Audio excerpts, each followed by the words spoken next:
Salut à tous et à toutes, c'est GamerJock. Aujourd'hui, bonne année à tous. Oui, en retard, je sais. Excusez-moi, cours, école, les vacances, j'essaie d'en profiter quand même.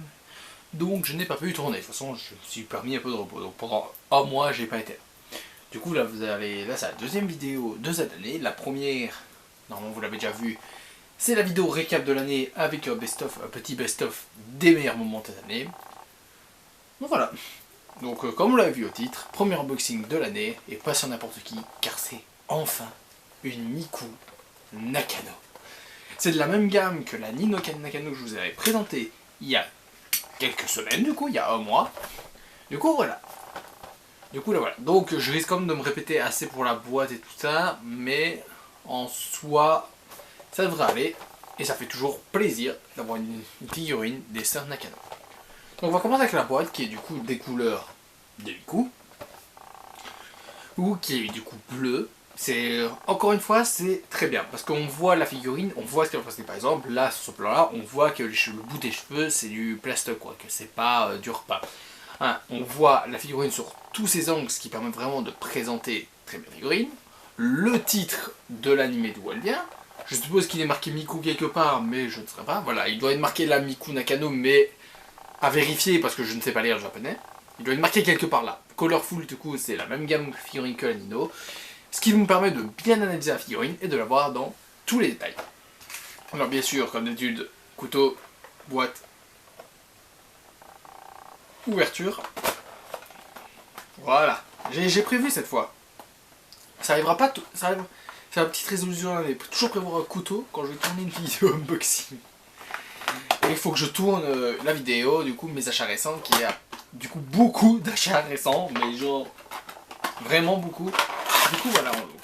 Encore une fois, il n'y a pas l'air d'avoir beaucoup de pièces. C'est encore un bon poids pour la figurine, parce que, excusez-moi, mais on est d'accord que monter ces figurines, parfois, c'est long, chiant, et ça commence, et c'est chiant, c'est tout. Voilà.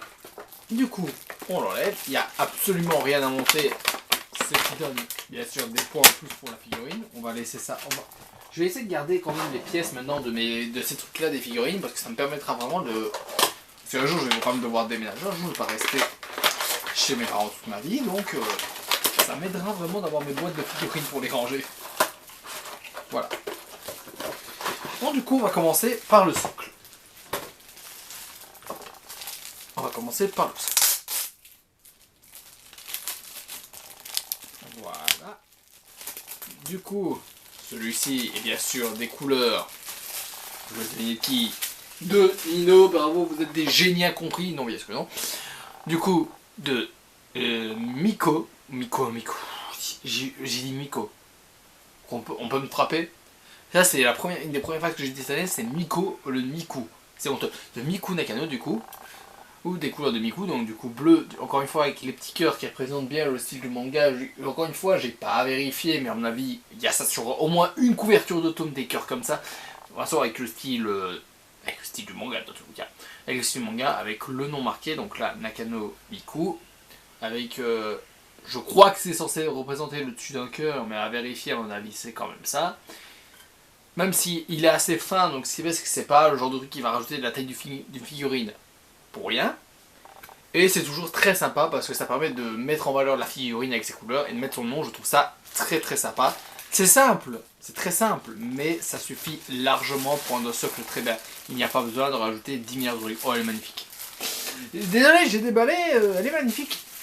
Elle est sublime, je dirais même. Elle est sublime. Ah oui, j'ai oublié le prix. Je l'ai eu pour 30 € du coup. C'est un très bon prix. Donc voilà. On va commencer avec les chaussures, qui encore une fois, comme pour la Nino, les chaussures très bien détaillées, comme on voit avec tous les petits points qui représentent, j'ai oublié le nom, mais du coup, on verra. Voilà, le dessus de la chaussure qui est aussi très bien fait.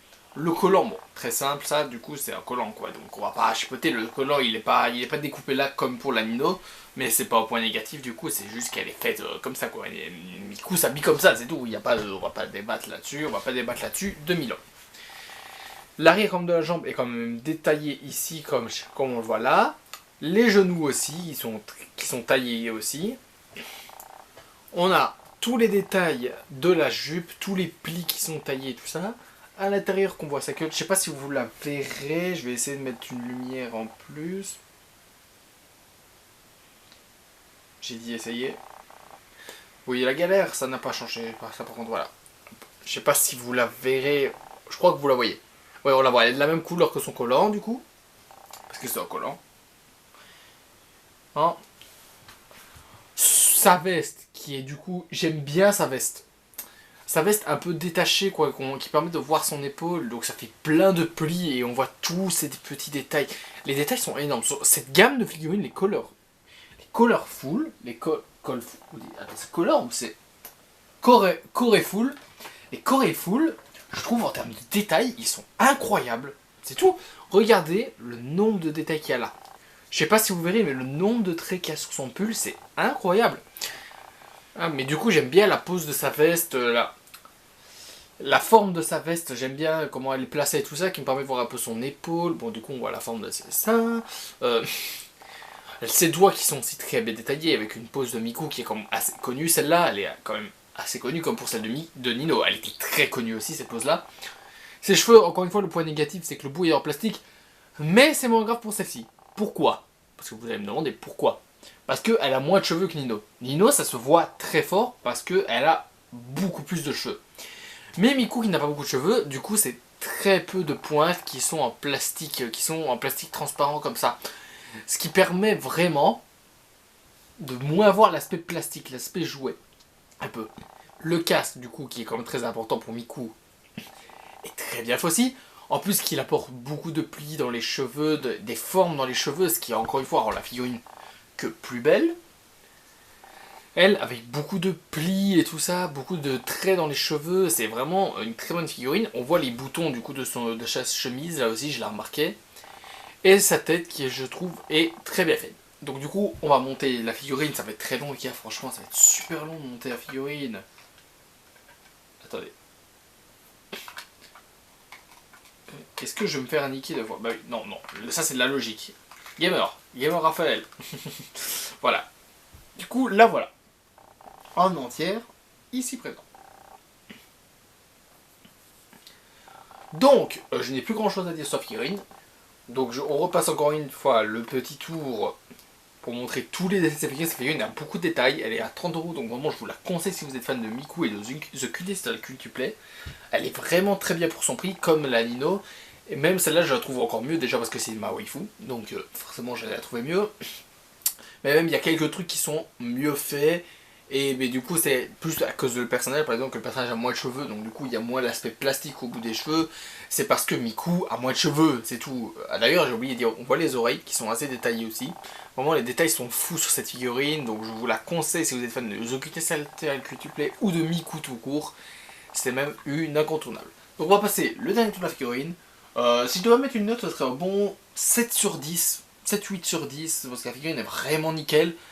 Et le socle déjà qui est très beau, qui rend très bien, ce qui fait en sorte que la figurine est quand même assez belle. La figurine est quand même assez grande. Mon téléphone qui est quand même assez gros, elle fait même pas, elle est plus grande, elle est quand même plus grande, sachant que le socle n'est pas très grand. Si le socle était grand, ça serait du coup pas étonnant, mais le socle n'étant pas très grand, la taille est vraiment très bien pour cette figurine parce que du coup c'est pas une taille artificielle, parce que beaucoup de tailles de figurines c'est du artificiel. C'est parce que le socle il fait cette taille là que la figurine fait 20 cm, sinon elle le ferait pas. Là elle le fait vraiment la taille qu'il faut. D'ailleurs j'avais pas dit mais on voit tous les détails aussi des traits là. C'est vraiment, il y a un nombre de traits, c'est fou. Mais donc on va passer un dernier tour. J'espère que cette vidéo vous aura plu. Lâchez un like, commentez la vidéo. Donc voilà, c'était Miku Nakano pour le premier unboxing de 2022. J'espère que ça vous aura plu. Lâchez un like, abonnez-vous pour ce magnifique minois. Abonnez-vous. Bye guys, les gars.